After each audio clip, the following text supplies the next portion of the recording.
श्री सच्चिदानंद पूर्ण ब्रह्म જેમની અસીમ કૃપા અસીમ મહેરથી આજ શ્રી રાજકોટની પાવન પવિત્ર ભૂમિ સેરેનિટી ગાર્ડન કોમ્પ્લેક્સ જેના પવિત્ર ગ્રાઉન્ડની અંદર આજ એક દિવસીય पूज्य श्री स्वामी जी यूपी सरसावा प्राणनाथ ज्ञानपीठ की पधारे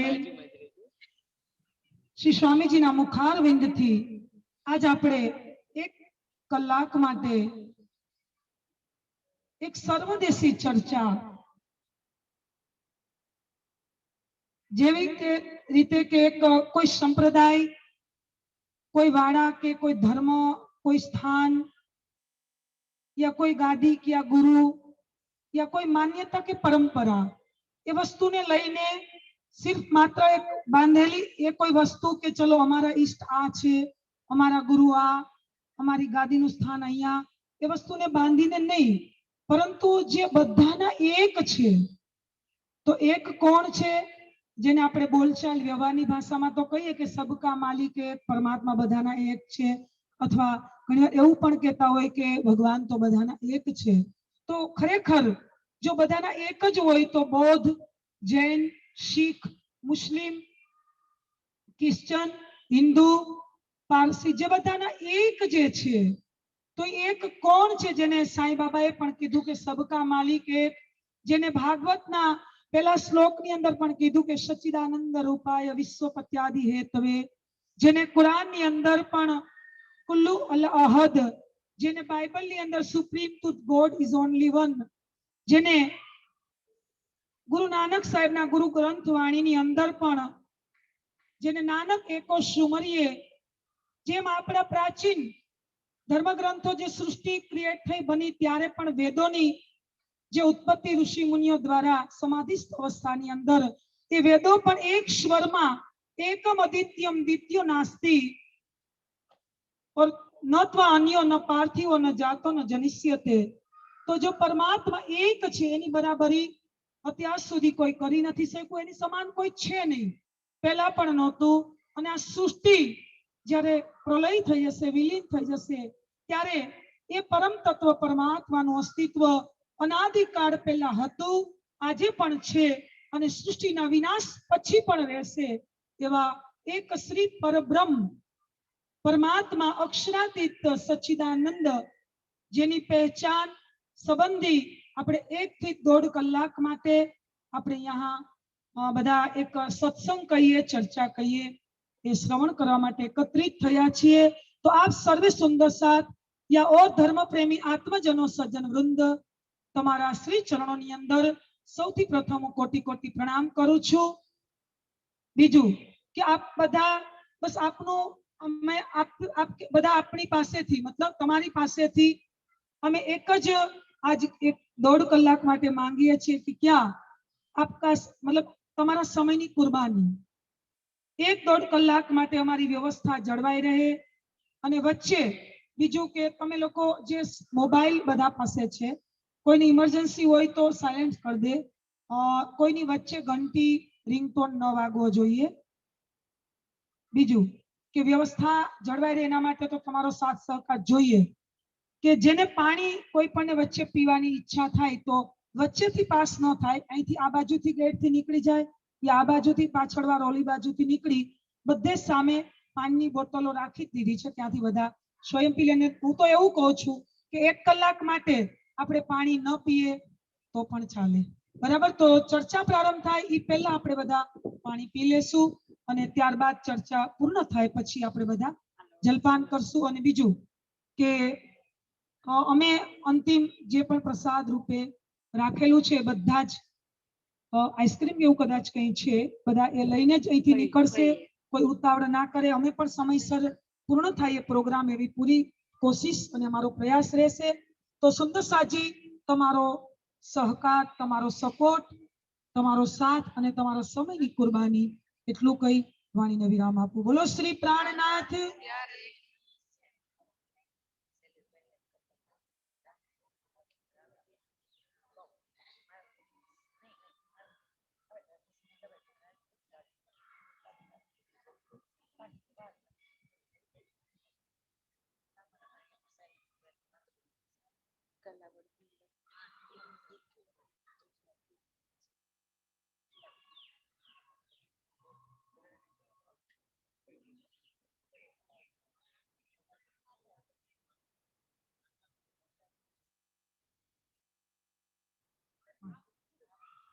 हाँ, ये सेरेनिटी गार्डन अहिया जे सेरेनिटी गार्डन ना जितना बिल्डिंग्स छे बधाने मेसेज तो मैं मोबाइल व्हाट्सएप थी आपी ज दीधो छे अने बधा ज हवे चर्चा प्रारंभ थवामां बस 5 मिनिटनी वार छे, 5-10 मिनिटनी। तो सर्वे बस ग्राउंड में पधारे एवी अमारी नम्र विनंती। चलो आओ आओ, तमारी ज राह जोई छे।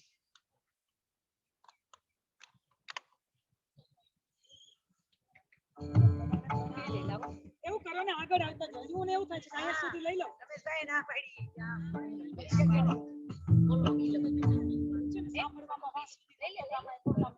નજીક હોય ને તો કેમ તો સ્પીકર ને લઈને થોડા દૂર હસવી સારું રહે. રમેશભાઈ કીધું મેં કીધું અહીંયા આગળ. હા, પ્રણામ પ્રણામ. આગળથી બેસો.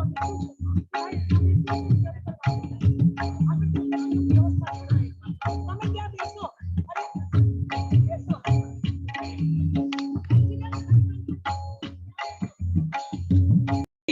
चर्चा पूर्ण थया पछी આપણે બધા પ્રણામ અહીંયા જ કરી લેશું, કેમ કે કોઈ કંજસ્ટેડ જગ્યા પર બેસાડી પછી નીકળવું આવું જવું શ્વાસોશ્વાસનું થોડું ઓલું પણ ન થાય કોવિડના હિસાબે, એટલે આપણે પાછળથી રાખશું. બરાબર? પ્રણામ પૂર્ણ થાય એટલે પછી એક એક પ્રણામ કરીને પછી આપણે નીકળશું.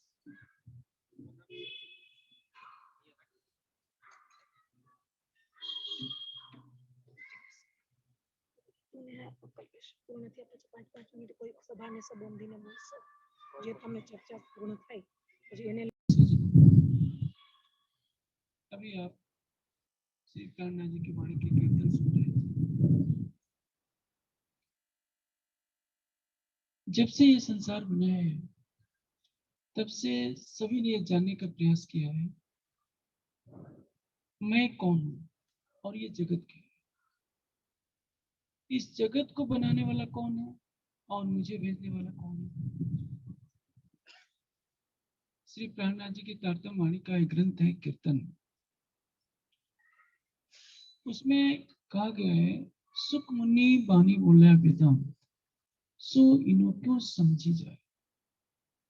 आप जानते हैं सुखदेव मुनि कितने महान ऋषि हैं, योग की उस अवस्था में पहुंचे हैं जिनको ये भी पता नहीं कि स्त्री किसको कहते हैं पुरुष किसको कहते हैं। ऐसे व्यक्ति को आत्मज्ञानी कहते हैं। जो आत्मा को जानते हैं, शरीर से परे हो चुके हैं। सबको मालूम है कि वेद व्यास जी कितने महान विद्वान हैं, ऋषि महर्षि हैं, वेदों के पारंगत विद्वान होने पर भी उनकी दृष्टि में भेद है कि स्त्री पुरुष कौन है। सुखदेव सरोवर में स्नान करने वाली अप्सराओं की तरफ देखते भी नहीं है, क्योंकि देखते हुए भी अनदेखी कर देते हैं।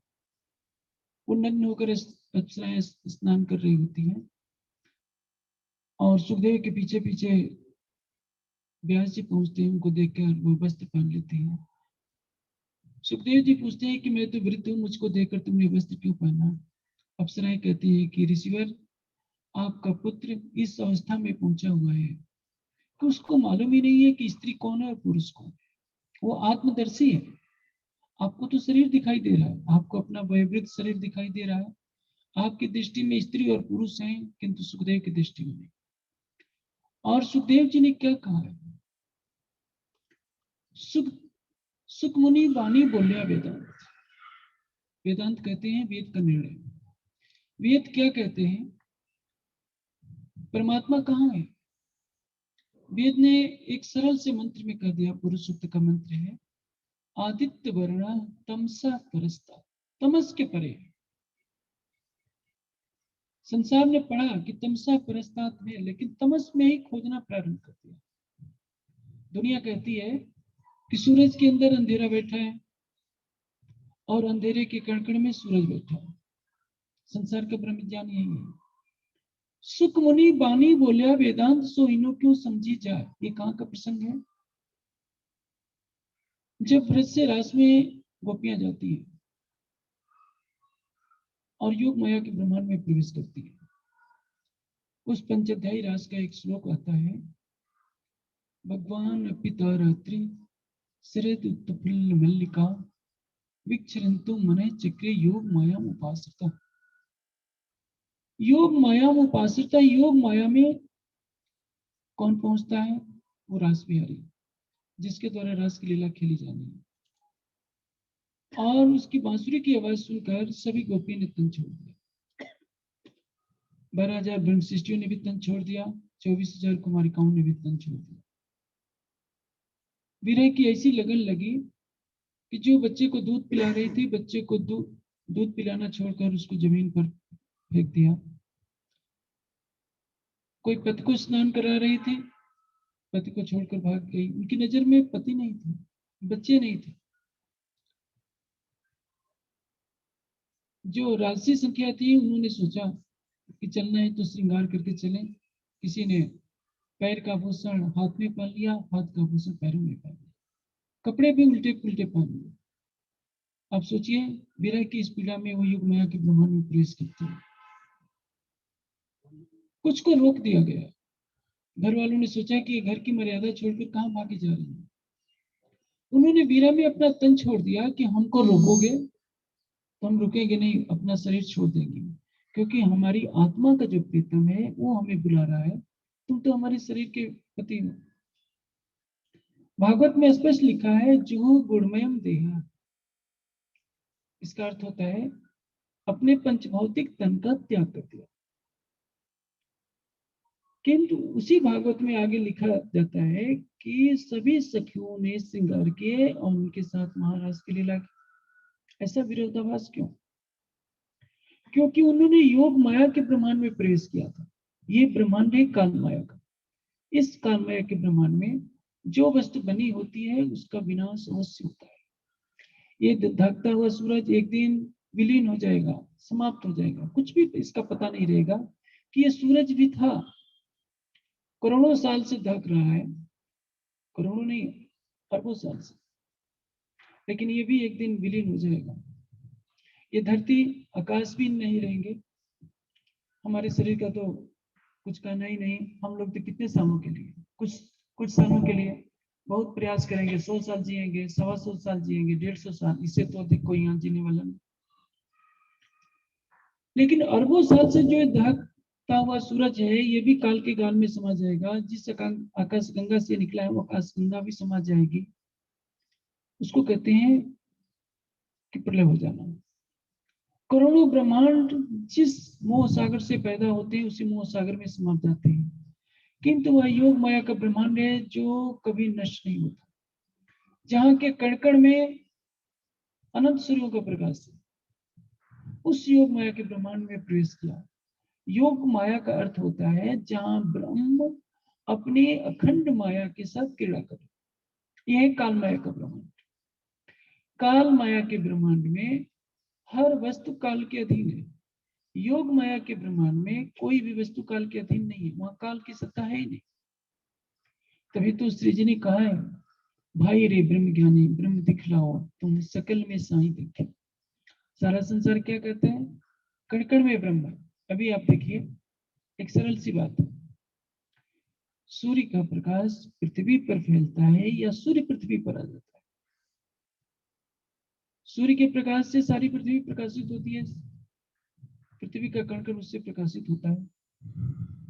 लेकिन सूर्य तो पृथ्वी से 14 करोड़ 98 लाख किलोमीटर दूर। सूर्य आ जाएगा या पृथ्वी को सूर्य में रख देंगे तो पृथ्वी भी सूर्य जैसी हो जाएगी। सूर्य में जो भी पदार्थ रहेगा सूर्य का स्वरूप होकर ही रहेगा। ब्रह्म में जो भी पदार्थ रहेगा ब्रह्म के तो दो गति होगा। अंधेरे में जो वस्तु बनी होती है वो अंधेरे का स्वरूप होती है। वास्तविकता तो यह है कि यह सूर्य भी अंधकार से पैदा हुआ। जिस मोह सागर की कल्पना हम करते हैं, जिस माया का ब्रह्मांड कहते हैं, जिसको कारण प्रकृति कहते हैं, उसी अंधकार में ही काली प्रकृति से तो ये संसार बना है। पेड़ काले किन देखी नहीं, सब रहे छाया में उजाड़, गम छाया की बिन न पड़ी तो पेड़ पार क्यों लगा। सारा संसार तो इस अंधकार से बने हुए जगत में ही भटक रहा है। इस मायावी अंधकार से परे कहाँ है परमात्मा, इसके बारे में जानता नहीं। सारा संसार किसमें भटक रहा है? पांच तत्व में, सत्व रजतम के इस ब्रह्मांड में। इसके परे जो निराकार का पर्दा है, आप गीता के अंदर जाएंगे, अष्टधा प्रकृति का वर्णन। अष्टधा प्रकृति क्या है? पंचभूत और मन बुद्धि अहंकार। इसके परे महाशून्य, उस महाशून्य से परे आप जाएंगे तब आपको योग माया का ब्रह्मांड मिलेगा, जहां सूर्य नहीं, चंद्रमा नहीं, विद्युत नहीं, अग्नि नहीं, जहां के कण में करोड़ों सूर्य का प्रकाश है। उस योग माया के ब्रह्मांड में ले जाकर अक्षरातीत की आवेश शक्ति ने परम धाम की आत्माओं के साथ लीला की। जो इस रहस्य को समझ जाते हैं, वो जानते हैं कि ब्रज में लीला करने वाला स्वरूप 11 वर्ष 52 दिन तक ही लीला करता है। उसके पश्चात वो अपनी आत्माओं के साथ योग माया के ब्रह्मांड में प्रवेश करता है, जो इस ब्रह्मांड में नहीं है। आप जिस मथुरा के पास वृंदावन की कल्पना करते हैं, वो तो काल माया की दुनिया का है। यहाँ भी रासलीला हुई, लेकिन वो 6 माह की हुई। जो योग माया के अंदर रासलीला होती है, वो आज भी हो रही है और अनंत काल तक होती है। सबसे बड़ी बात है, सामान्य सी बात है, जब 36,000 सखियों ने तन छोड़ दिया तो दाह संस्कार तो होना चाहिए। भागवत में कहीं दाह संस्कार का वर्णन नहीं होता। यह लिखा है कि जुहु गुणमयम देहा, सभी ने अपना तन छोड़ दिया और अलौकिक नूतन तन धारण कर योग माया में अपने प्राणेश्वर के साथ रासलीला की। संसार यहाँ मौन है कि जब शरीर छोड़ दिया तो 36,000 का दाह संस्कार करने वाला कोई आया कि नहीं? करता कौन? कोई बचा ही नहीं। सारे ब्रह्मांड का प्रलय हो गया, नया ब्रह्मांड बना। उस ब्रह्मांड में कौन आया? पुनः 36,000 सखियां प्रकट होते, लेकिन उसमें परम धाम की आत्माएं नहीं थी। 24,000 कुमारिकाएं भी नहीं थी, 12,000 वेद ऋचाएं थी और 24,000 कुमारिकाओं के जीव, जिनको प्रतिबिंब की सखियां कहा गया है। लीला करने वाला अक्षरातीत का आवेश नहीं, बल्कि बांके बिहारी का आवेश था। जो लीला करने वाला तन है, उस तन की आवेश शक्ति लीला करती है। सारा संसार यही सोचता है कि जो रासलीला हुई इसी ब्रह्मांड में हुई। इसी ब्रह्मांड में कैसे हो सकती है? क्योंकि तो सबने तन ही छोड़ दिया था। ये मानते हैं कि सबने तन छोड़ दिया और इसी ब्रह्मांड के अंदर नित्य वृंदावन में उन्होंने नया तन धारण किया। प्रश्न ये है कि आखिर कुछ तो व्यास जी को वर्णन करना चाहिए कि वो सखियां गई कहाँ, जब पहले कह दिया कि योग माया उपासिता, तो यह तो काल माया का ब्रह्मांड है। काल माया के ब्रह्मांड से परे योग माया का ब्रह्मांड है, जिसको वेद में चतुष्पाद विभूति कहा जाता है। और इसके परे है परम धाम, जिसके लिए वेद ने कहा है त्रिपाद मूर्त उदयित पुरुष, परमात्मा इससे भी परे परम धाम है। वह परम धाम जहां अनंत प्रेम है, जिसके लिए कबीर जी कहते हैं जागर में अबला बसे वही प्रेम की बोर, कहे कबीर सुनो भाई संतो हो गए मुझसे। मैं अक्षर ब्रह्म के ब्रह्मांड बेहद मंडल में पहुंचा, लेकिन वह जो परम धाम है, चलते चलते पग थके नगर रहा नौकोस, बीच में डेरा पड़ गया कब्रे, कहीं कबरा कहीं किसको दिन। कहने का से क्या है? मैंने योग माया का दृश्य देखा, अक्षर ब्रह्म की चतुष्पाद विभूति का दृश्य देखा, क्योंकि कबीर जी अक्षर की वासना है। अक्षर से परे जो अक्षरातीत है, उसका धाम क्या है? स्वलीला अद्वैत। स्वलीला अद्वैत का असर होता है जहां एक ही सच्चिदानंद परब्रह्म अपनी लीला से सभी रूपों में हो। आप यहाँ देखिए, इस संसार में त्रैत की दुनिया है। जीव की लीला है, प्रकृति की लीला है। जीव और प्रकृति है और ब्रह्म की सत्ता है। जैसे सवेरे सूरज उगा था, दिन भर प्रकाश आया, अब कुछ घंटों के बाद रात आ जाएगी। सूर्य का प्रकाश यहाँ नहीं रहेगा। सूर्य तो आकाश में जैसे चमक रहा था तब भी चमकेगा, रात में भी चमक रहा होगा, लेकिन अब अमेरिका में चमकेगा, कल सवेरे फिर भारत में उसका प्रकाश चमकेगा। सूर्य पृथ्वी पर नहीं आ रहा है, वो अपने प्रकाश को भेज रहा है। कोई कहे ये सबे ब्रह्म तब तो अज्ञान कछुए नहीं, तो खट शास्त्र हुए काहे को मोहे ऐसी आवत मन माही। यदि सभी ब्रह्म ही ब्रह्म है तो चोर डाकू भी ब्रह्म है, कसाई खाने में प्रतिदिन हजारों पशुओं को काटने वाला कसाई भी ब्रह्म है। फिर लड़ाई झगड़े क्यों? कोई किसी को देखना नहीं चाहता, कोई व्यक्ति पापी है उसको फांसी पर चढ़ा दिया जाता है, तो एक जल्लाद है वो फांसी पर चढ़ा रहा है, और एक व्यक्ति है जो फांसी पर चढ़ रहा है, तो क्या ब्रह्म ब्रह्म को फांसी पर चढ़ा रहा है? अज्ञान कहां से आ गया? वो सचित आनंद और ये असत जड़ और दुख। सूरज तो दागता हुआ प्रकाश के स्वरूप है, उसमें अंधेरा कभी नहीं होगा, और जहां अंधेरा रहेगा वहां सूरज नहीं रहेगा, जहां सूरज रहेगा वहां अंधेरा नहीं रहेगा। हाँ, लेकिन सूर्य का प्रकाश जितने अंधेरे में पड़ता है वहां प्रकाश दिखाई देता है। इस संसार के कण कण में ब्रह्म की सत्ता है, ब्रह्म का स्वरूप नहीं। ब्रह्म का स्वरूप जहां लीला कर रहा है वो तो स्वलीला अद्वैत है। अब देखिए, परम धाम में क्या है? स्वलीला अद्वैत। योग माया के ब्रह्मांड में क्या है? अद्वैत। और काल माया के ब्रह्मांड में क्या है? द्वैत। जीव है और माया है। जीव अपनी वासना के कारण लाखों योनियों में भटकता है, सुख की तृष्णा में, जिसको कहते हैं मृग तृष्णा का संसार। आपने मृग तृष्णा के बारे में सुना होगा। जब रेगिस्तान में सूरज की किरणें पड़ती हैं तो हिरन को दूर दिखाई देता है कि वहां पानी का जलाशय। बेचारा प्यास बुझाने के लिए वहां दौड़ करके जाता है, तो देखता है कि वहां तो बालू ही बालू है, पानी की वहां एक बूंद भी नहीं होती। फिर उसको दूर दिखाई देता है कि वहां पर पानी है, वहां दौड़ कर जाता है, पानी की एक बूंद नहीं मिलती, और दौड़ता दौड़ता प्यास के कारण तड़प कर मर जाता है। वैसे ही जीव है। जीव सोचता है कि मैं इस पदार्थ में सुखी हो जाऊं, इस पदार्थ में सुखी हो जाऊं। आंखों से सुंदर रूप को देख करके खुश होना चाहता है, त्वचा से कोमल स्पर्श पाकर खुश होना चाहता है, नासिका से सुगंध लेना चाहता है, जीवा से आप जानते ही हैं चटकारे व्यंजनों का स्वाद लेता है, पांच इंद्रियों से पांच विषयों का सुख लेना चाहता है, कान से मधुर ध्वनि सुनना चाहता है। संसार के जितने सुख हैं उनको बांट दिया जाए तो इन पांच इंद्रियों से ही उनका सेवन होता है, और उसका राजा कौन है? मन। मन जीव पर हावी बैठता है। जैसे एक कहावत कही जाती है, चींटी हस्ती को बैठी निगल, चींटी हाथी को निगल कर बैठी। आप जैसे मान लीजिए कि हमारे सामने इतनी ऊंची बिल्डिंग दिखाई दे रही है, आप अपनी आंख के आगे एक छोटा सा कागज का टुकड़ा रख लीजिए, क्या होगा? ये बिल्डिंग तो रहेगी, भवन रहेगा, लेकिन ये दिखाई नहीं देगा। जैसे एक तिनके ने पर्वत को ढक लिया, वैसे ही हमारे मन ने हमारे जीव के स्वरूप को उजड़ कर दिया। ये मन क्या है? इंद्रियों के माध्यम से संसार का सुख ले रहा है। अभी आपने कीर्तन सुना था, पहले आप पहचानो रिसादो, पहले आप पहचानो। क्या कोई अपने को पहचानता है? अपने शरीर को ही तो सब देखते हैं। इधर भाइयों का वर्ग बैठा है, कहेगा कि हम तो पुरुष हैं। इधर माताएं बहनें बैठी है, कहेंगे कि हम तो स्त्री हैं। वास्तविकता क्या है? जो चेतन जीव है, न स्त्री है न पुरुष है, चेतन तो चेतन है। शरीर की आकृति के अनुसार स्त्री और पुरुष का भी वजन होता है। और यही जीव जब हाथी के शरीर में जाएगा तो क्या कहेगा? मैं हाथी हूँ, क्योंकि उसको अहंकार किसका है? हाथी का। वो किसको देख रहा है? अपने शरीर को।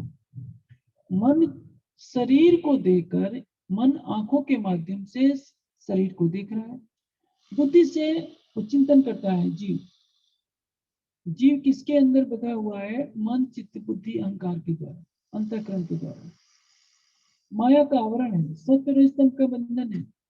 हाथी की योनि में जाकर वो अपने को हाथी समझता है, स्त्री के तन को धारण करके वो अपने को स्त्री माने बैठा है, पुरुष के तन को धारण करके पुरुष बना बैठा है। सर्प की योनि में जा रहा है तो कहता है कि मैं तो सर्प हूँ, चींटी की योनि में जा रहा है कहता है कि मैं चींटी हूँ। सच क्या है? न तो वह स्त्री है, न पुरुष है, न चींटी है, न हाथी है, वो तो शुद्ध बुद्ध चैतन्य है। इसलिए मदरसा जब अपने बच्चों को लोरी सुनाती थी तो क्या कहती थी? बेटे, तुम मेरे पुत्र नहीं हो। शुद्धोऽसि बुद्धोऽसि निरंजनोऽसि संसार माया परिवर्जितोऽसि। तुम शुद्ध हो, बुद्ध हो, इस शरीर के अवयव से तुम रहित हो, तुम हाथ पैर नहीं हो। ये जो पांच तत्व का तुम्हारा पुतला दिख रहा है, तुम ये नहीं हो, तुम तो संसार की माया से अलग हो। मैं आपको एक दृष्टांत देता हूँ, इतिहास की एक घटना। बंदा बैरागी को मुगलों ने पकड़ लिया, और आप जानते हैं मुगल इस बात के लिए प्रसिद्ध रहे हैं, तड़पा तड़पा कर कैसे किसको मारा जाता है। जल्लाद बंदा बैरागी का पैर काटता है थोड़ा सा, बंदा बैरागी मुस्कुरा रहा है, हाथ काटता है तो भी मुस्कुरा रहा है, धीरे धीरे कई अंग काट दिए, चीखा भी नहीं बंदा बैरागी। जल्लाद की आंख से आंसू आ जाते हैं, पूछता है कि बंदा क्या तुझे पीड़ा नहीं हो रही है? बंदा बैरागी हंसने लगते हैं, कहते हैं अरे जल्लाद, जो करना कर, मैं शरीर हुई नहीं, तू मुझे थोड़े काट रहा है। इसको क्या कहते हैं? आत्मबोध। मैं शरीर नहीं हूं, अहम इंद्रो न शरीर, मैं शरीर नहीं हूं, आत्मा हूं। लेकिन यदि आपको आत्म तत्व का बोध हो जाएगा तो आप इंद्रियों के पीछे क्यों भागेंगे? आपको जैसे गुजरात में जो मनपसंद व्यंजन होता है, किसी त्योहार में वो न मिले तो आप दुखी हो जाते हैं। आप दुखी क्यों होते हैं? क्योंकि आपका मन दुखी होता है। आप दुखी नहीं होते, आप तो सुख और दुख से परे हैं। आपकी इच्छित वस्तु मिल जाती है तो खूब खुश हो जाते हैं, नहीं मिलती है तो दुखी होते हैं। लेकिन आपको अपने स्वरूप का बोध नहीं है कि आप सुख दुख से परे आनंद स्वरूप है। जन्म कौन लेता है? शरीर जन्म लेता है, आप नहीं जन्म लेते। आपका जो चैतन्य है, करोड़ों बार शरीर धारण किया है, करोड़ों बार वो शरीर मृत्यु को प्राप्त हुआ है। न आप जन्मे हैं न मरे हैं, लेकिन आपने शरीर का अहंकार लिया है तो कहते हैं कि मैं जन्मता हूं और मरता हूं। जन्मना किसको कहते हैं? जिसकी नई उत्पत्ति हुई। जो जीव है वो तो सृष्टि में के प्रारंभ में नारायण की चेतना का प्रतिभास से उससे प्रकट हुआ है। और नए नए शरीर धारण करता है भृगुनी योनि में। जब नया शरीर धारण कर लेता है तो कहता है कि मैं जन्म ले लिया हूं। जब शरीर को छोड़ देता है तो कहता है कि मैं मर गया। मरने का तात्पर्य शरीर का त्याग, उसका अस्तित्व विलीन नहीं हुआ। पांच तत्वों का शरीर पांच तत्वों में मिल गया। उसकी सूक्ष्म इंद्रिया कारण शरीर के साथ जुड़ी रहती है। उसके अंदर पंचकोश है, पंच इंद्रियां हैं, सूक्ष्म इंद्रियां, और 10 ज्ञान, वैसे तो 10 इंद्रियां हैं, पंच ज्ञान इंद्रिय, पंच कर्म इंद्रिय, 4 अंतःकरण है, सूक्ष्म भूत है, शब्द स्पर्श रूप रस गंध। इन सबसे परे जो चेतन तत्व है उसके बारे में कोई नहीं जानता। जब वो सबसे परे वो अपने स्वरूप की पहचान कर ले कि न मैं चित्त हूं, न मन हूं, न बुद्धि हूं, न अहंकार हूं, मैं तो शुद्ध बुद्ध चेतन हूं, तब तो समझा जाएगा कि उसने अपने को जान लिया। और इस प्रकरण में यही कहा है कि पहले आप पहचानो रे साधु, पहले आप पहचानो, बिन चिन्हे अब पार ब्रह्म को कौन में जाने। मैं उसी प्रसंग वापस की तरफ आ रहा हूं। मैंने अभी आपको बोला था कि कालमय का ब्रह्मांड है क्या। कालमय के ब्रह्मांड में एक 11 वर्ष 52 दिन तक लीला होती है। उसके पश्चात महाराज के लिए योगमाया के ब्रह्मांड में प्रवेश करते हैं। 36,000 सखियों के साथ महाराज की लीला होती है योगमाया के ब्रह्मांड में। परम धाम की आत्माएं पुनः परम धाम चली जाती हैं महाराज की लीला करके। अक्षरातीत का आवेश भी परम धाम में चला जाता है अपने मूल तन में। नया जो ब्रह्मांड बनता है उस नए ब्रह्मांड में पुनः 36,000 सखियां प्रकट होती हैं, 12,000 वेद ऋचाएं और 24,000 कुमारिकाओं के जीव, जिनके तन से पहले लीला हो चुकी थी। और इसमें भी लीला चलती है 7 दिन गोकुल में, 4 दिन मथुरा में, 11 दिन की लीला पुनः चलती है। आप सोचिए, यदि एक ही श्री कृष्ण हमेशा रहते तो मथुरा से वृंदावन कितनी दूरी है? कुछ किलोमीटर है, मैं समझता हूँ 7-8 किलोमीटर से ज्यादा नहीं है। और सबको मालूम है कि गोपियां सवेरे से लेकर शाम तक प्रतीक्षा करती रहती है कि हमारा कन्या कब आएगा। और श्री कृष्ण दुखी हैं। उद्धव से अपने मन की पीड़ा कहते हैं कि उद्धव, यशोदा माँ का प्रेम मुझसे भूलता नहीं है। उधर कृष्ण दुखी है, इधर गोपियां दुखी हैं। उद्धव समझाते हैं कि प्रभु आप क्यों चिंता करते हैं, मैं जाकर के उन्हें समझा दूंगा। कृष्ण भी कहते हैं कि जाओ उनको समझा दो। प्रश्न ये है कि जब दोनों तड़प रहे हैं तो दोनों जाकर मिल क्यों नहीं लेते? क्या मुश्किल था? नंद यशोदा अलग दुखी है, गोपियां अलग दुखी हैं। सूरदास ने कितना सुंदर वर्णन किया है कि मधुबन तुमकत रहत हरे, विरह वियोग श्याम सुंदर के तुम ठहरे क्यों नजरे। हम गोपियां सुख करके कटा हो गई हैं और मधुबन तुम हरे के हरे ही हो। क्योंकि गोपियों को सहन नहीं हो रहा है कि मधुबन के सारे वृक्ष हरे भरे क्यों हैं। एक भाव की अभिव्यक्ति है कि जैसे हम दुखी हैं मधुबन को भी वैसे हो जाना चाहिए, मधुबन के वृक्षों को भी सुख हो जाना चाहिए।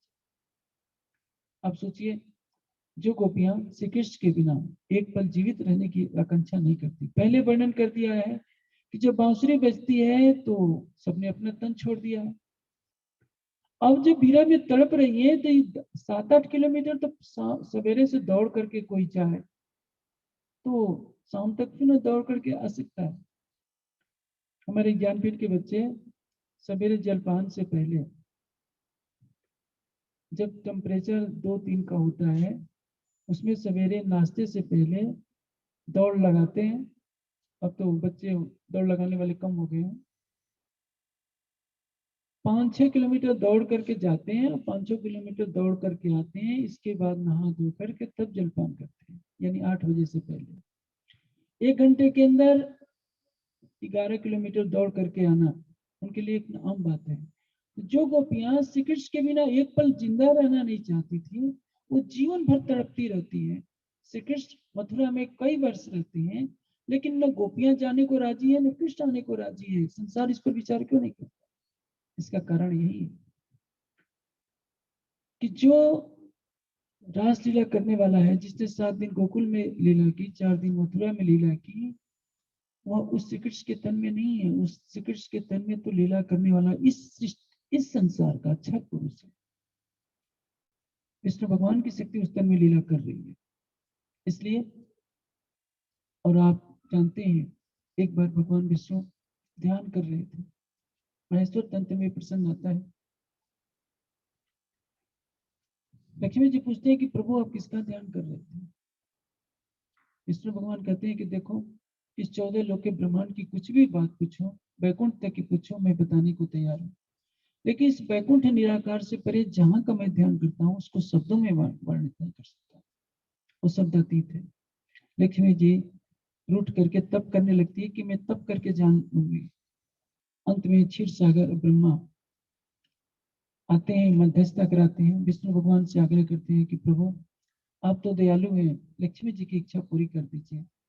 विष्णु भगवान कहते हैं कि देखिए, लक्ष्मी जी कितना भी तप करें किंतु जो शब्दातीत लीला है उसका मैं कैसे वर्णन कर सकता हूँ, वो मेरे लिए संभव नहीं है।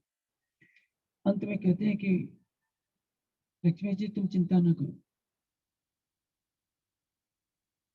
आने वाले समय में मैं श्री कृष्ण नाम से ब्रज में प्रकट होऊंगा, मेरे अंदर परब्रह्म की शक्ति प्रकट होगी और तब मैं बता सकूंगा लीला करके कि मैं किसका ध्यान कर रहा हूं।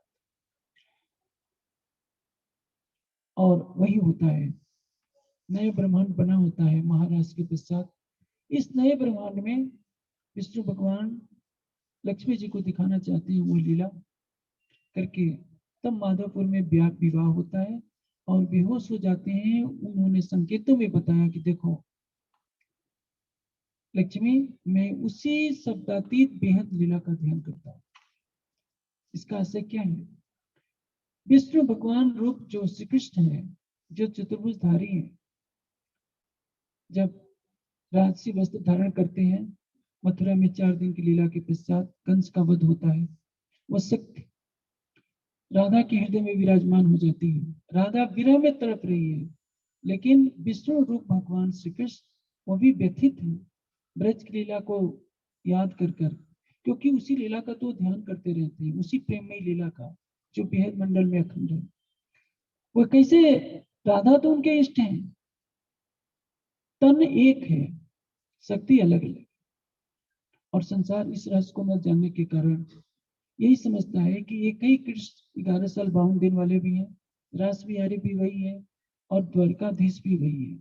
जबकि आप सोचते हैं द्वारकाधीश की लीला 120 112 वर्ष तक चलती है, कहीं कहीं 120 वर्ष भी कहा जाता है।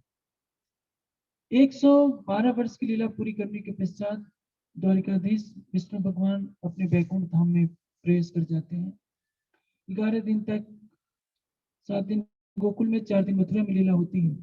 इसका कारण यह है कि जो महाराज की लीला तो रात दिन अखंड है, हमेशा केवल रास ही रास हो रही है, केवल रात्रि ही रात्रि है, पूर्णमासी का चंद्रमा है, जिसका वेद व्यास जी ने भागवत में भी वर्णन किया है। विच्छनन्तु मना चक्रे योग माया उपासिता। आगे कहते हैं, दृष्टवा कुमुद वनंतम अखंड मंडलम रमान नाभम वनम च तत्कोमल गो विरंजितम जगो कलम वाम समम। अखंड मंडलम रमान नाभम। अखंड मंडल का अर्थ क्या होता है? जहां की कोई भी वस्तु नष्ट नहीं होती। ये संसार नश्वर है, ये कालमाया के ब्रह्मांड को अखंड ब्रह्मांड नहीं कहते। ये तो अनादिकाल से प्रकृति के द्वारा ही बनता रहता है। प्रकृति में अक्षर का मन प्रतिबिंबित होता है और वह नारायण का रूप ले लेता है। नारायण का संकल्प होता है एको बहुश्याम। बहुश्याम, बहु का अर्थ क्या होता है? जो अनंत रूपों को प्रकट करने वाला हो जाए। अनंत ब्रह्मांड बन जाते हैं, अनंत प्राणी प्रकट हो जाते हैं।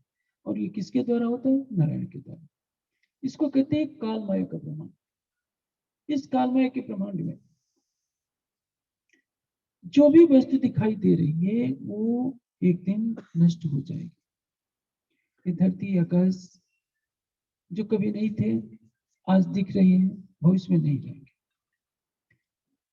कोई भी महापुरुष होता है, तन को धारण करता है, वो भी एक दिन तन का परित्याग कर देता है। लेकिन जिसने आत्म तत्व को देख लिया, आत्म तत्व को जान लिया कि मैं कौन हूं, मेरा वास्तविक स्वरूप क्या है, इससे कभी व्यथित नहीं होता। आप देखिए, राजकुमार सिद्धार्थ के जीवन की घटना देखिए। जब वो किसी वृद्ध को देखते हैं तो सोचते हैं कि क्या मैं भी बूढ़ा हो जाऊंगा। एक दिन टहलने के लिए जाते हैं, एक मरे हुए व्यक्ति को देखते हैं जिसको लोग अर्थी पर उठाकर ले जा रहे होते हैं।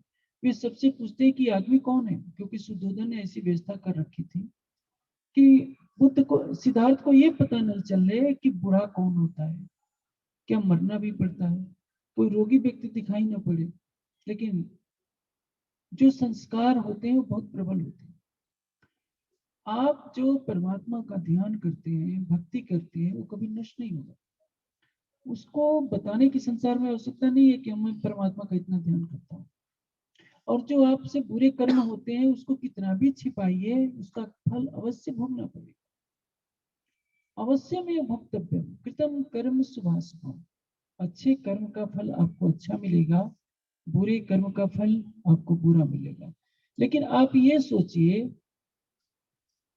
कि आप कुछ पुण्य कर दिए और बुरे कर्म में से कुछ कट जाएगा, ऐसा नहीं होगा।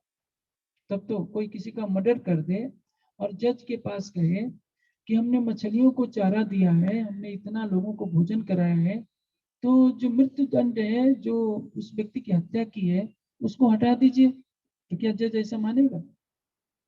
आप जो मछलियों को चारा दिए हैं, पक्षियों को खिलाए हैं और भंडारे कराए हैं, उसका पुण्य आपको नहीं मिलेगा।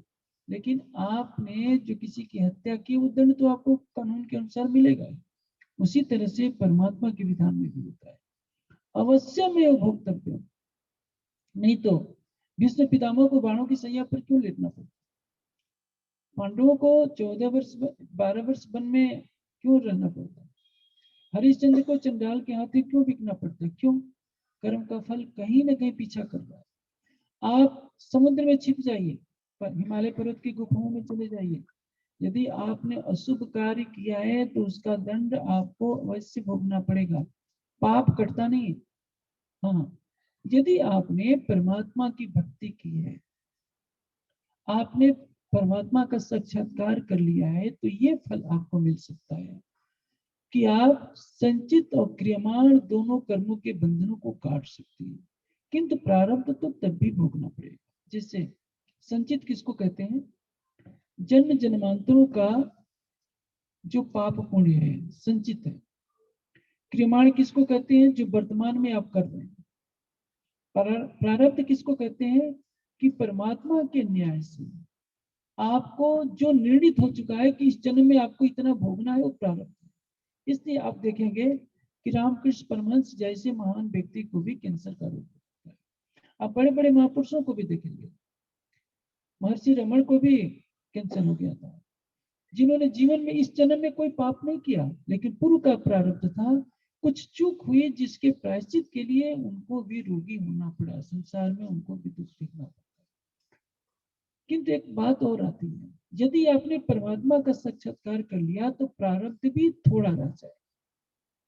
आपको फांसी होनी है तो ठोकर लगकर रह जाएगी, कांटा चुभ करके रह जाएगा, हल्की सी चोट रह करके रह जाएगी। परमात्मा के साक्षात्कार का यह फल है। यदि आप शुभ कर्म करते हैं तो शुभ कर्मों के बदले आपको फल मिलेगा। लोग यही सोचते हैं कि चलो गंगा स्नान कर लो, हम पाप कटा लेंगे, वहां दान पुण्य कर दो, हमारे पाप कट जाएंगे। इसका परिणाम क्या होता है? लोगों को मनमाना पाप करने की छूट मिल जाती है। यदि सभी लोग सोचते हैं कि पाप कटते नहीं, पाप को तो भोगना ही पड़ेगा, तो लोग पाप करने से डरें। आजकल कलयुग में कह दिया जाता है कि अरे चारों तीर्थ कर रहो, तीर्थों में स्नान कराओ, तुम्हारे पाप कट जाएंगे, गंगा स्नान कर लो, ये पाप कट जाएंगे, अमुक मंदिर में दर्शन कर लो, तुम्हारे पाप कट जाएंगे। सोचते हैं कि अभी पाप कर लो, बाद में सब पुण्य करके कटा लेंगे। ऐसा नहीं हो सकता। अवश्य में भक्तव्य, इस शिष्ट के अचूक नियमों को याद कर लीजिए। जो एक व्यक्ति इस संसार में आता है वो तन धारण करता है, तन धारण करने के बाद उसकी मृत्यु होनी निश्चित है। जातस्य ध्रुव मृत्यु, जन्म लेने वाले की मृत्यु निश्चित है, मरने वाले का जन्म निश्चित है।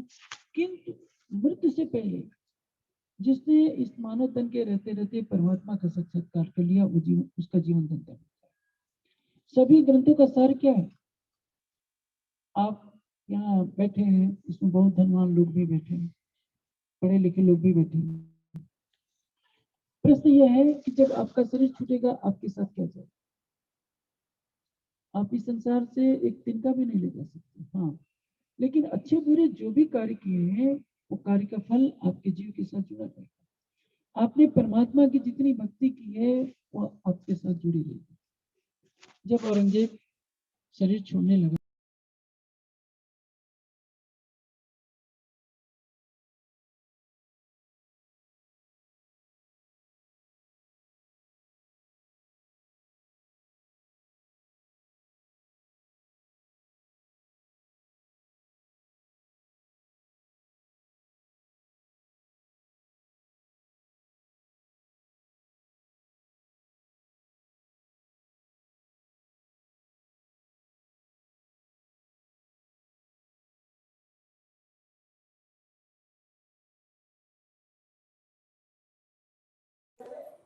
बस सर जी आवाज नहीं शरीर की उपयोगिता क्या है इस पर भी ध्यान दीजिए। यदि यह शरीर ज्ञान में लगा, परमात्मा की भक्ति में लगा, तो संसार इसका सम्मान करता है।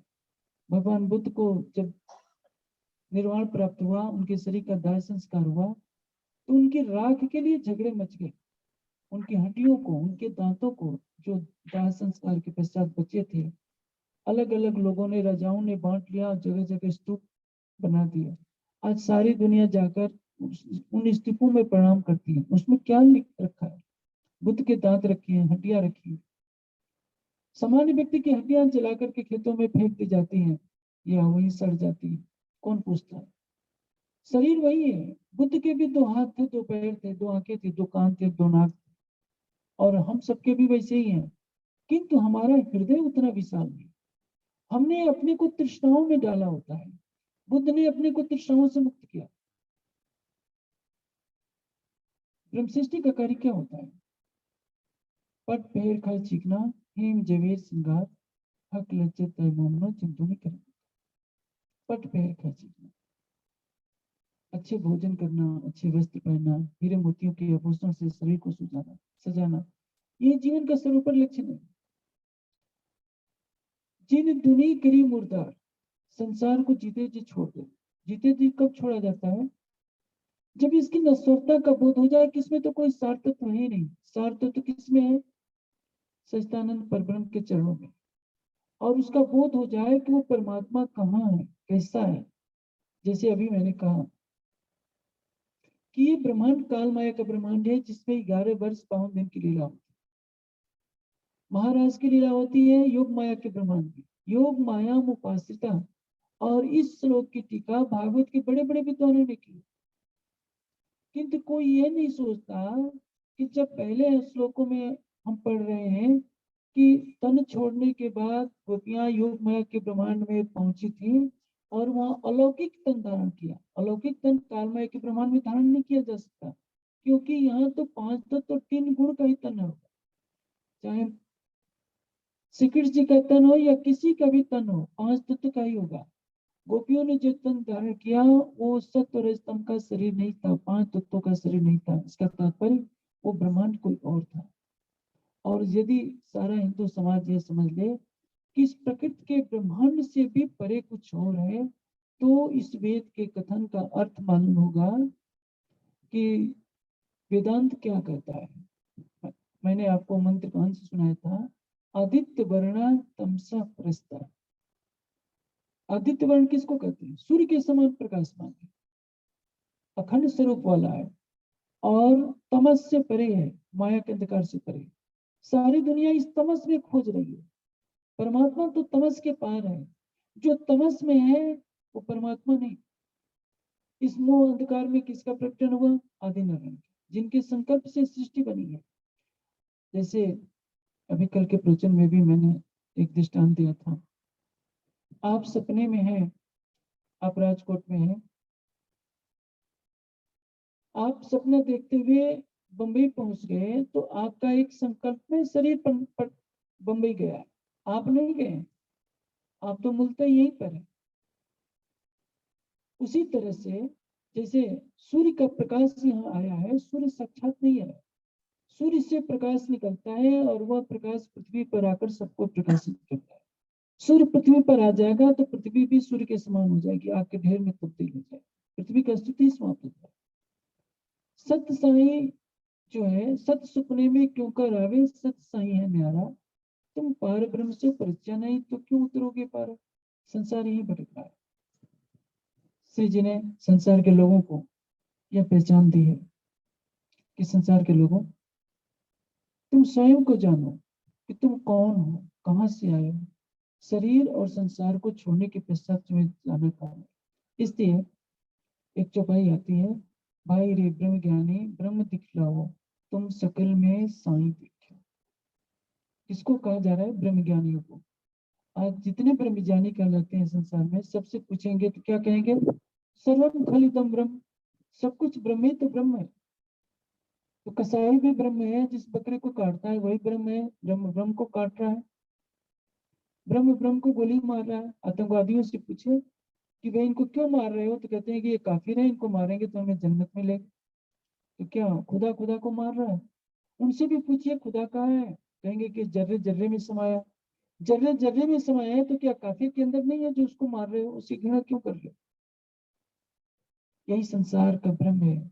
संसार अंधेरे में उस सच्चिदानंद परब्रह्म को खोजने का प्रयास कर रहा है, लेकिन अंधेरे में खोजने से सूरज तो नहीं मिलेगा, सूरज तो अंधेरे से परे रहेगा।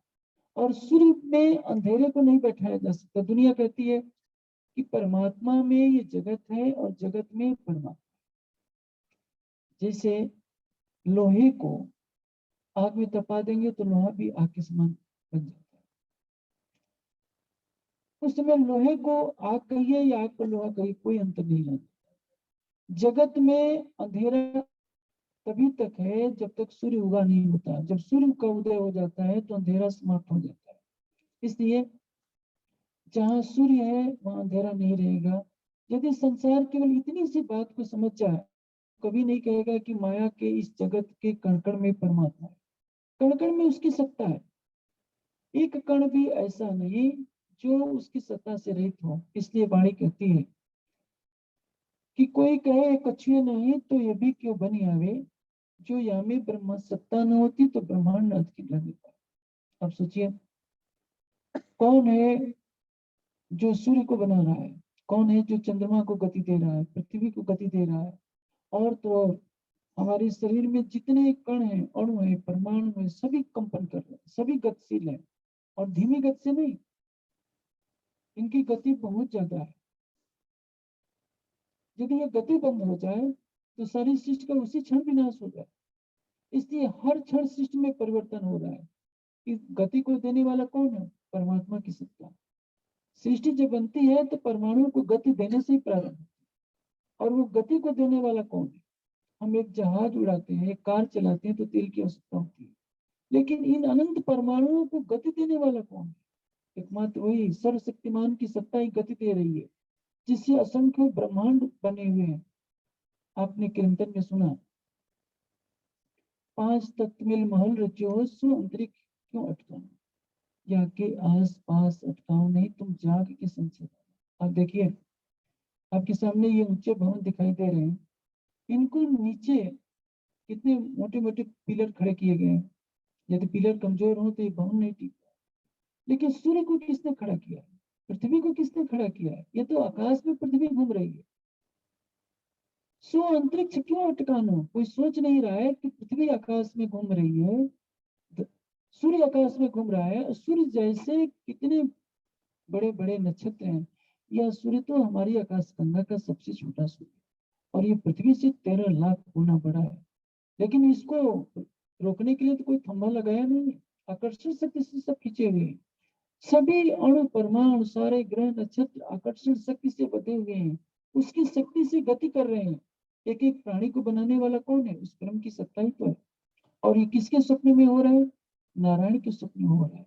नारायण का स्वप्न कहां से प्रकट होता है? अक्षर के संकल्प से पैदा होता है। अक्षर कोई दुनिया नहीं जानती, तो अक्षरातीत को दुनिया क्या जानेगी? पेड़ काली किन देखी नहीं, सब रहे छाया में उलझाए। पेड़ काली का अर्थ होता है माया के मूल स्वरूप। उसकी छाया क्या है? ये सारा ब्रह्मांड।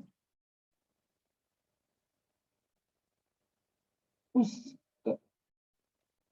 ये सारा जो ब्रह्मांड दिख रहा है, उस कारण प्रकृति की छाया रूप महत्त्व है, अहंकार है, उसे प्रकट हुआ है। पेड़ काले किन देखी नहीं, सब रहे छाया में उलझा है। गम छाया की भी न पड़ी तो पेड़ पार क्यों? अब देखिए, कोई बहुत साधना करता है तो मन और बुद्धि को देख पाए। आपका मन सुखी होता है, कभी दुखी होता है। आपके पास बहुत धन होता है तो खुशियां मनाते हैं कि आज 10 करोड़ का लाभ हो गया। यदि 5 करोड़ का घाटा हो जाए तो दुख से आप भोजन नहीं करते हैं। किसी का शरीर अस्वस्थ हो जाता है तो दुखी होते हैं। बच्चे का जन्मदिन होता है तो खुशियां मनाते हैं, जन्मदिन पर भी आप बहुत खुशियां मनाते हैं। कौन दुखी हो रहा है, कौन सुखी हो रहा है? क्योंकि मन का ये भ्रम है संसार, क्योंकि मेरा है। आप अपने परिवार की संतानों को अपना समझते हैं, परिवार के सदस्यों को अपना समझते हैं। पड़ोस में किसी का देह त्याग होगा तो औपचारिकता मना लेंगे, घर जाकर थोड़ी देर बैठ जाएंगे, लेकिन अपने घर में आकर वही जो अच्छे व्यंजन बनाए होंगे वही खाएंगे। वहां तो आप शोक सभा में सम्मिलित हो गए, लेकिन घर आप शोक में ग्रसित नहीं रहेंगे, क्योंकि कोई मरा है तो दूसरे के घर का मरा है, आपके घर का थोड़ा मरा है। आपने अपना किसको माना? जिनके घर आप पैदा हुए हैं, जो आपसे पैदा हुए। मेरी मेरी करत दुनी चाहते, बोझ ब्रह्मांड सिर ले। यही तो संसार का जन है। ये शरीर मेरा है, इस शरीर के जो संबंधी हैं, मेरे पुत्र हैं, पोते पोतियां हैं, या मेरे दादा परदादा हैं, भाई बहन हैं, संगे संबंधी, ये मेरे हैं। और जो ये नहीं है वो पराये हैं। उनके घर कोई मर भी जाए तो हमें पीड़ा नहीं होती। हमारे पड़ोस से अर्थी निकल जाती है तभी दरवाजे पर खड़े होकर देख लेंगे, या शव यात्रा में शामिल हो जाएंगे, फिर आकर के वैसे ही जीवन होता है। हमारे घर में भी कोई मरता है तो क्या करते हैं? कुछ दिन तक दुखी रहेंगे, फिर रोग आकर कुछ दिनों के बाद फिर वैसे ही हंसने खेलने लगेंगे, क्योंकि एक के मरने पर सभी मर तो नहीं सकते। सबके अपने अपने कर्म का फल भोग, किंतु एक आंखों पर एक पर्दा पड़ा हुआ है कि जो हमारा है, अनादिकाल से है, वर्तमान में भी रहेगा और अनंत काल तक रहेगा, वो अपना नजर नहीं।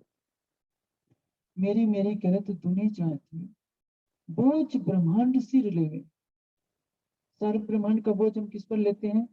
हम अपने ऊपर लेते हैं कि हमारे बिना ये घर नहीं चलेगा, हमारे बिना संसार नहीं चलेगा। इसलिए परमात्मा को बहुत छोटी वस्तु दुनिया समझ लेती है। पांव पलक का नहीं भरोसा, कभी सिर सर्जन को न दे। एक पल का भरोसा नहीं है कि कल को पता नहीं हमारा शरीर छूट जाए तो क्या होगा। आपका शरीर छूटता है, घर के लोग कुछ समय तक रो लेंगे, महीने रोएंगे, इसके बाद आपके घर वाले भी भूल जाएंगे। अगले वर्ष जिस दिन आपका शरीर छूटा होगा उस दिन आपको याद कर लेंगे। लेकिन आपने कभी सोचा है कि जो आपकी आत्मा का अनादि प्रीतम है, हर पल आपके साथ रहता है? आपकी आंखें उसको नहीं देख पाती, वह आपको देखता रहता है। आप किसके वशीभूत हैं? मन के। मन किसके वशीभूत है? इंद्रियों के। इंद्रियां किसके वशीभूत है? विषयों के। शब्द स्पर्श रूप रसगंध के वशीभूत इंद्रियां हैं। इंद्रियों ने मन को बस में कर रखा है, मन ने जीव को बस में कर रखा है, और मन के वशीभूत हुआ जीव माया के अंधकार में भटकता रहता है। 84 लाख योनियों का चक्र तो यही चलता है। कोई बिरला होता है जो इस शरीर का उपयोग करता है। शरीर किसके लिए बना है? शरीर माध्यम खलु धर्म साधन। यह अक्षर अक्षर से परे उस उत्तम पुरुष अक्षरातीत की पहचान के लिए बना है। अक्षरातीत को पाने के लिए, अक्षरातीत को देखने के लिए, अक्षरातीत से बातें करने के लिए तन मिला है, संसार के सुखों में पड़ने के लिए नहीं। और जिन्होंने इस परम सत्य को जान लिया, वे अपने जीवन के एक एक पल का सदुपयोग करते हैं और उनका जीवन सार्थक होता है। संसार में 5 अरब से ज्यादा प्राणी मनुष्य रहते हैं। 5 अरब में परमात्मा को मानने वाले तो मैं समझता हूँ आधे ही होंगे। आधी दुनिया तो नास्तिक है। और ये नास्तिक दुनिया कहती है कि किसने देखा है परमात्मा? परमात्मा कहाँ है, कैसा है, ये तो व्यर्थ की बातें हैं।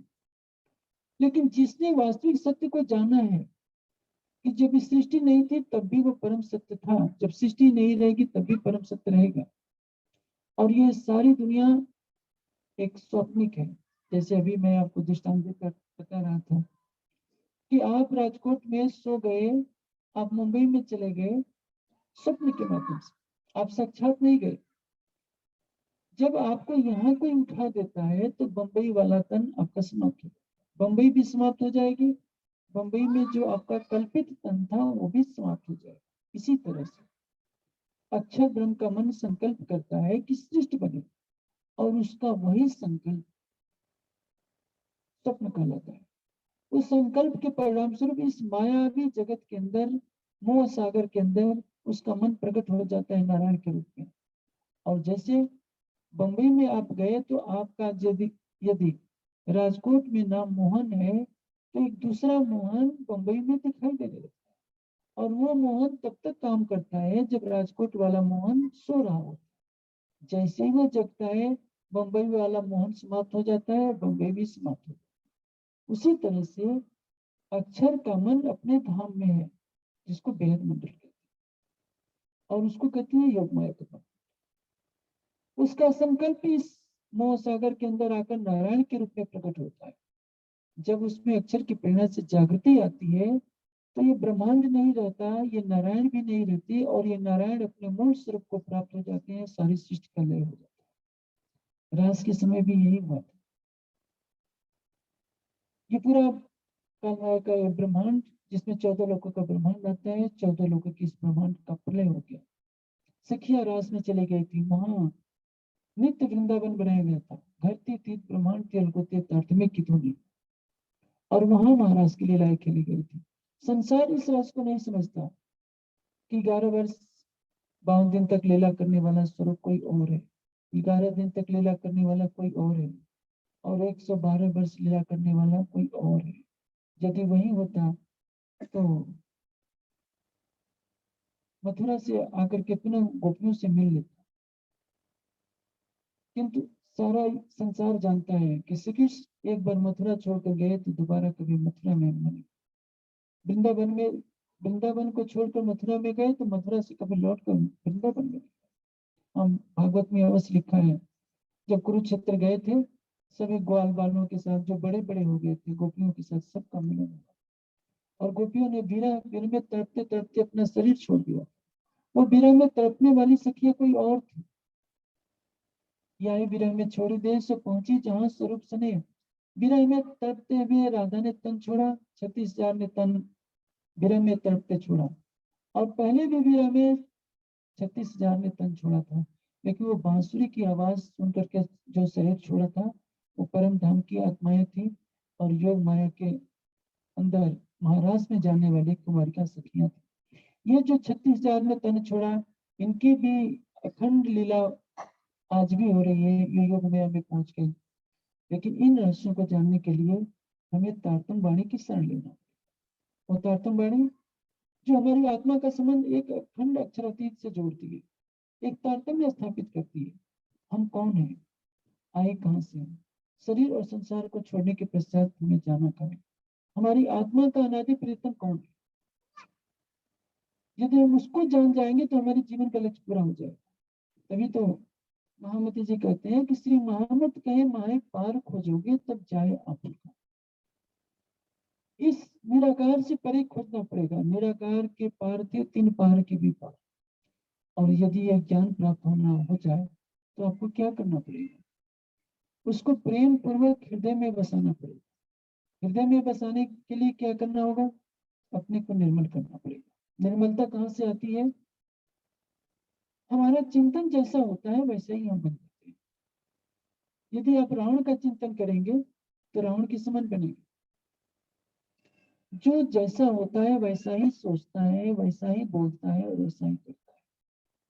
यदि बुरा व्यक्ति अच्छे के बारे में सोचने लगे तो अच्छा ही बन जाएगा, और अच्छा व्यक्ति यदि बुरा सोचने लगे तो बुरा बन जाएगा। जैसे दुर्योधन हमेशा शकुनी की संगति में रहा, बुरे विचार आते गए और बुरा बनता गया। कदाचित वह कृष्ण की संगति में रहता तो दुर्योधन में सुधार हो सकता था। एक सरल सा तरीका है निर्मल होने का कि निस्तीन ग्रही प्रेम सो युगल स्वरूप के चरण, जो सच्चिदानंद पर ब्रह्म है, जो माया से परे है, क्षर अक्षर से परे उत्तम पुरुष अक्षरातीत है, उसका प्रद्युम्न ध्यान कर। संसार क्या करता है, बाहर से स्नान करता है, बाहर से पवित्रता लेता है। इससे वाणी में कहा है, अंदर नहाए निर्मल फिर नहावेगा। आप देखिए, कोई ये सोचता है कि मैं गंगा में स्नान कर लूंगा तो पवित्र हो जाऊंगा। जल तो आपको बाहर से पवित्र करेगा। अद्भुत जल प्राण शुद्ध, जल से शरीर शुद्ध हो सकता है। मनो सत्य शुद्ध, सत्य का पालन करेंगे तो आपके मन में पवित्रता आएगी। विद्या तपोभ्याम भूत आत्मा, विद्या और तप से आपका जीव निर्मल, और बुद्धि ज्ञानेन शुद्ध, ज्ञान का प्रकाश होगा तो आपकी बुद्धि शुद्ध होगी। अंदर नहाए निर्मल फिर नहावे पाए। अब देखिए, यदि आप गंगा जी में 7 बार नहा लीजिए, भोजन भी बनाइए तो लकड़े धो करके बनाइए, तो आपका मन तो पवित्र नहीं होगा। आप अपने चौके में किसी को घुसने नहीं देते। पहले तो ये था कि भाई चलो अछूत को नहीं घुसने दो, छूत छात का ऐसा रोग चला कि ब्राह्मण को ब्राह्मण से छूत होने लगी। पंडित दीनदयाल उपाध्याय और मदन मोहन मालवीय दोनों इतिहास के बहुत बड़े महापुरुष हैं। दीनदयाल उपाध्याय को भी सभी जानते हैं, मदन मोहन मालवीय जी को भी सभी जानते हैं, जिन्होंने काशी हिंदू विश्वविद्यालय के का निर्माण कराया। दोनों ब्राह्मण हैं, लेकिन दोनों एक दूसरे का छुआ नहीं खाते। तो ब्राह्मण ब्राह्मण का छुआ न खाए, इससे बड़ी हंसी की बात क्या हो सकती है। चलो माना जाएगा कि वो शूद्र का छुआ न खाए, वैश्य का न खाए, क्षत्रिय का न खाए, लेकिन ब्राह्मण ब्राह्मण में भी छू, ये क्या है, ये मातृ भाई का दुकान है। आप किससे घृणा करते हैं, उस चेतना से। परमात्मा तो जब प्राप्त होगा आपको प्रेम से ही प्राप्त होगा। यदि आपके अंदर प्रेम नहीं तो आप प्रतिदिन 100 बार स्नान करें, 7 बार स्नान करो, लकड़ी जलाओ, धोए जल, तो भी आपके हृदय में पवित्रता नहीं हो सकती। पवित्रता कहाँ से होगी, सच्चिदानंद परब्रह्म से अधिक पवित्र कोई नहीं। एक बार जगजीवन बाबू, आप जानते हैं, नई पीढ़ी शायद नहीं जानते हो, एक दलित समाज के थे, लेकिन रक्षा मंत्री के देश के रहे। जो काशी विश्वनाथ मंदिर दर्शन करने गए तो वहां के पंडितों ने काशी विश्वनाथ को धो दिया। प्रश्न ये है, क्या साबुन में कहीं मैल लगती है? यदि भगवान भी छोटी जात के व्यक्ति के आने से अशुद्ध हो जाता है, तो कैसे सृष्टि को कौन उसको परमात्मा कहेगा? साबुन तो मैल धोने के लिए, साबुन कहने लगे कि नहीं मुझसे मैल को नहीं धो, मैं अपवित्र हो जाऊंगा, तो मैल तो कभी धुलेगी। भगवान तो पतित पावन है, उनके लिए ब्राह्मण और शूद्र और चंडाल में कोई भेद नहीं होता।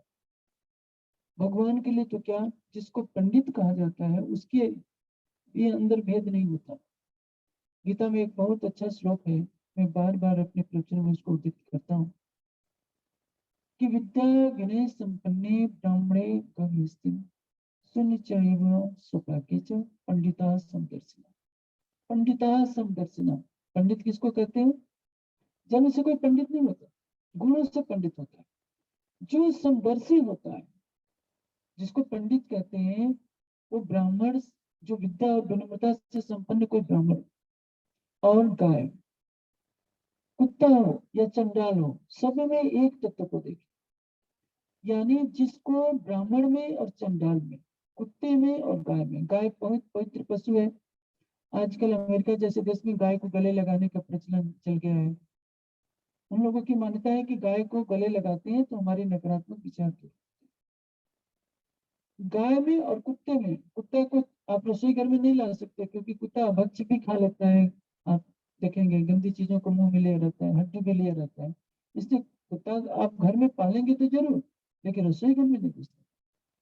हो सकता है आजकल आधुनिक फैशन में कुत्ते को तो हर जगह जाने को छूट मिल जाती है, किंतु जो गाय और कुत्ते में, ब्राह्मण और चंडाल में भेद न करे, समझ लेना चाहिए कि वो पंडित है, क्योंकि वो शरीर से परे हो गया। भगवान के मंदिर में घुसने पर, यदि दलित के घुसने पर भगवान अशुद्ध हो जाते हैं तो भगवान क्या? इसलिए आपका जैसा चिंतन होगा, प्रतिदिन आप यदि सर्वशक्तिमान सकल गुण निधान उस सच्चिदानंद परमात्मा का चिंतन करेंगे तो आपके हृदय में निर्मलता है। पहले निर्मलता आती है, मूल निर्मलता है कि परमात्मा के चिंतन करने से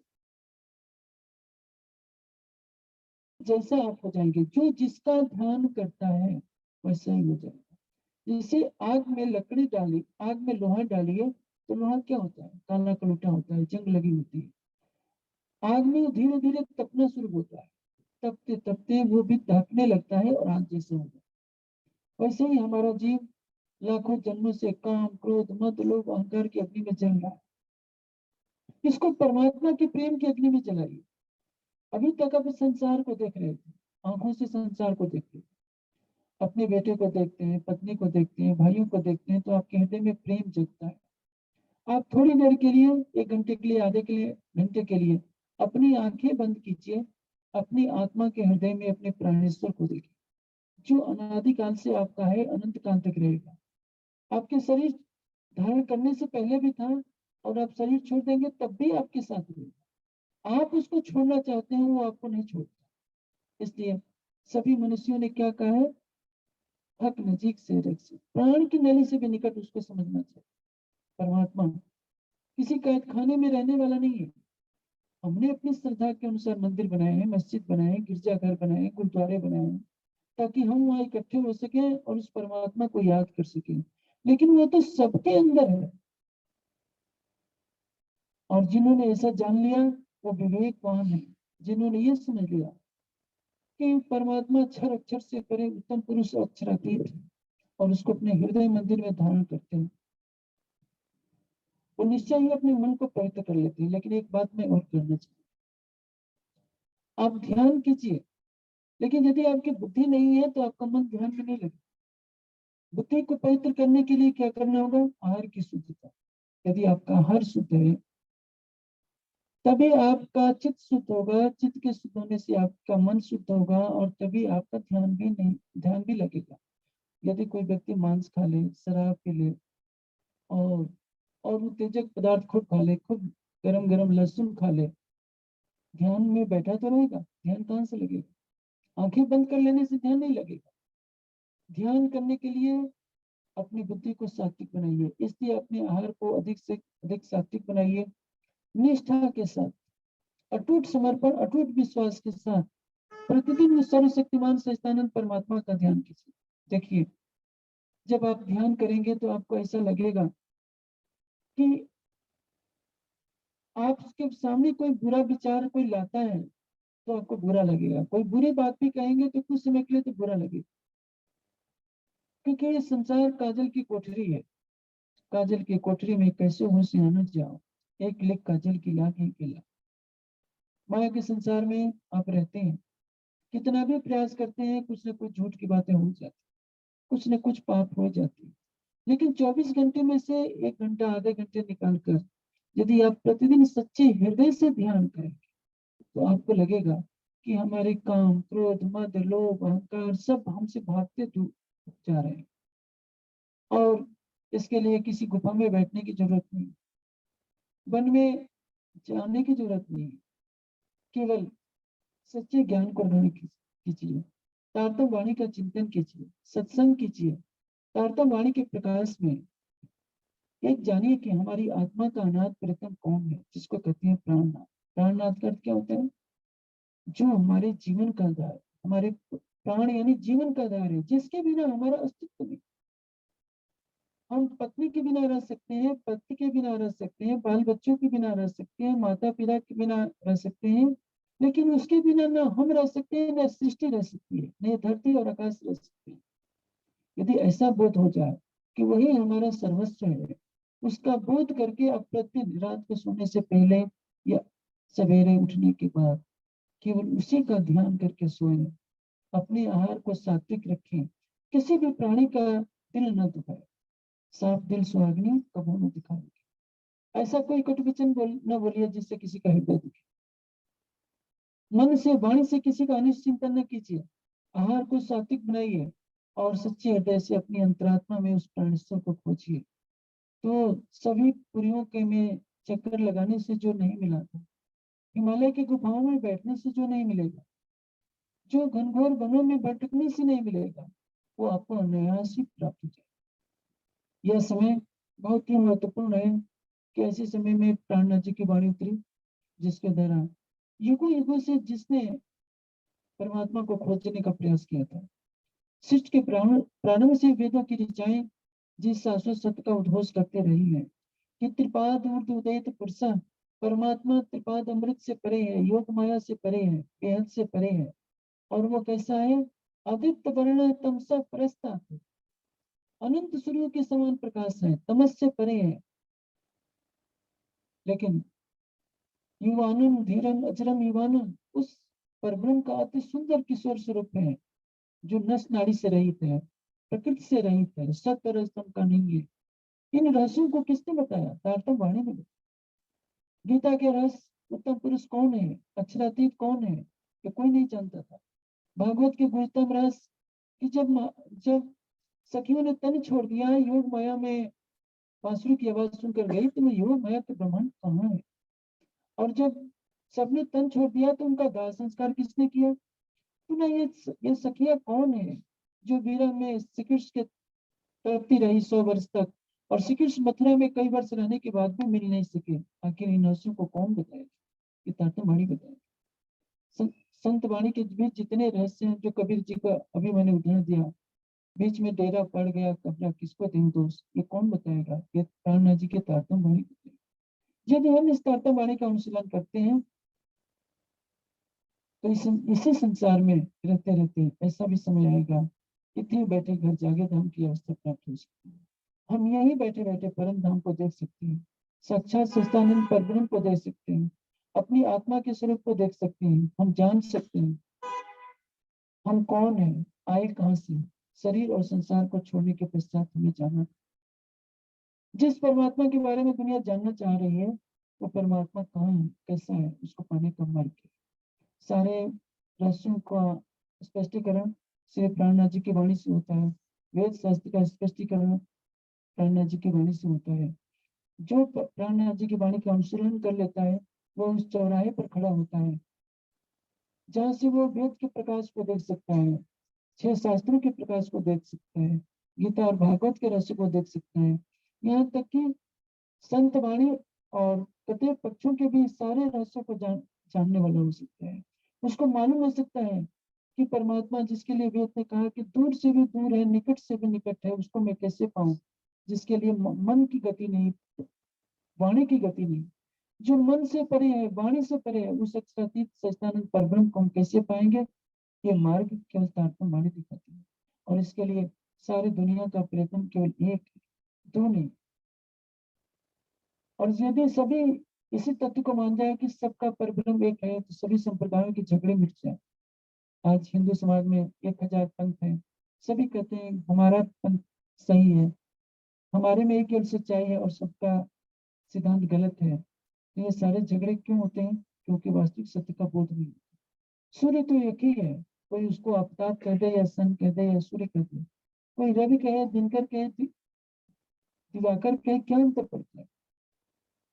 शब्दों का हेर फेर होता है, मूल वेद एक है, वेद का कथन सर्वथा सत्य होता है, किंतु उसके रस को तारतम्य वाणी के प्रकाश में जाना जा सकता है। नदियां तो सभी उसी सागर में ही गिरती, हाँ अलग अलग स्थानों से गिरती हैं, लेकिन नदियों का लक्ष्य जैसे एक सागर होता है, सभी आत्माओं का लक्ष्य केवल परमात्मा है। और इसलिए सांप्रदायिक कट्टरता से परे होकर जब संसार के सभी प्राणी एक सत्य को खोजने का प्रयास करेंगे, सारे संसार को एक घर का एक आनंद मानेंगे कि हम संसार के सारे प्राणी एक हैं, कि चाहे किसी भी प्रांत के हो, किसी भी वर्ग के हो, किसी भी समूह के हो, सबके अंदर एक चेतना है। तत्र कामो का सुख यो एकत्वम अनुपश्यत। इस स्तर पर जब हो जाएंगे तभी हमें अध्यात्म का वास्तविक रस मिलेगा। अन्यथा सांप्रदायिक कट्टरता तो मानव मानव के अंदर घृणा पैदा करती है। किंतु यदि अध्यात्म के वास्तविक स्वरूप का बोध हो जाता है तो मनुष्य कर्मकांडों से परे हो जाता है, संप्रदाय के नियमों से परे होता है, वो शाश्वत सत्य में विहार करता है, जिसमें एक बार डुबकी लगाने के बाद प्रेम, शांति और आनंद का अनंत स्रोत प्राप्त हो जाता है और वो सबको दिव्य चक्षु से देखने लगता है। उसके लिए यह संसार रहते हुए भी नहीं देखता है। उसी की दृष्टि में ये बात कही जाती है कि लगी वैली कछु और न देखी, पिंड ब्रह्मांड वाको हेरी नहीं। वो संसार में रहते हुए भी नहीं रहता है, क्योंकि उसकी आत्मिक दृष्टि सर्वथा परम धाम में विहार करती है। आवश्यकता यह है कि हम तारतम्य वाणी का अनुशीलन करें और जन जन तक इसको फैलाएं, सांप्रदायिक कट्टरता को दूर करें और सबको हम उसी दृष्टि से देखें कि हम परम धाम की आत्मा है। परम धाम का साक्षात्कार करना, अक्षरातीत का साक्षात करना हमारा नैतिक उत्तरदायित्व है। आप सब सुंदर साथ सभी धर्म प्रेमी सज्जन इतने प्रेम से चर्चा का श्रवण किए, मैं सबको धन्यवाद देता हूँ और सबके लिए सर्वशक्तिमान सच्चिदानंद अक्षरातीत श्री राजी से प्रार्थना करता हूँ सबके अंदर प्रेरणा पैदा करें, सभी अध्यात्म के सच्चे पथ के अनुगामी बने, अपनी आत्मा के धाम हृदय में अपने प्राणेश्वर को बसाएं, क्योंकि वही हमारे जीवन का लक्ष्य है। हमारे हृदय में जो ज्ञान की ज्योति है उसको सर्वत्र फैलाएं, क्योंकि यह हमारे जीवन का लक्ष्य है। सत्य है समाहर सहस्त्र संकीर्ण, 100 हाथों से बटोरिए, 1000 हाथों से उठाइए। जैसे चंद्रमा सबको प्रकाशित करता है, सूर्य सबको प्रकाश देता है, उसी तरह से हमारे मानव जीवन का भी लक्ष्य होना चाहिए। सबके अंदर हम प्रेम की भक्ति, प्रेम की भावना पैदा करें, अपने हृदय में परब्रह्म के प्रेम की निर्मल सरता बहाएं और ज्ञान की ज्योति प्रकाशित करें, क्योंकि ज्ञान और प्रेम से रहित इस मानव जीवन का कोई भी मूल्य नहीं है।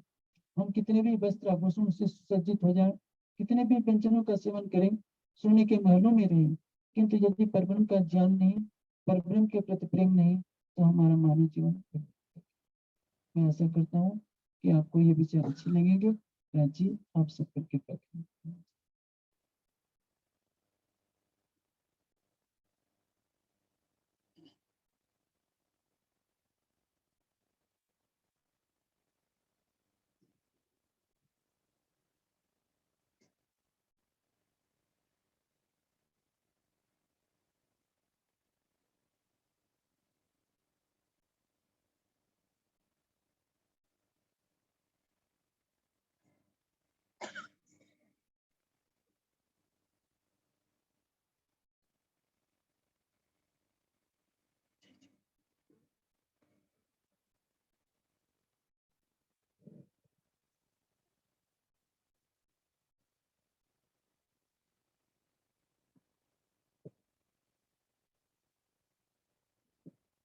बोले श्री प्राणनाथ प्यारे प्राणधर समरसाद जी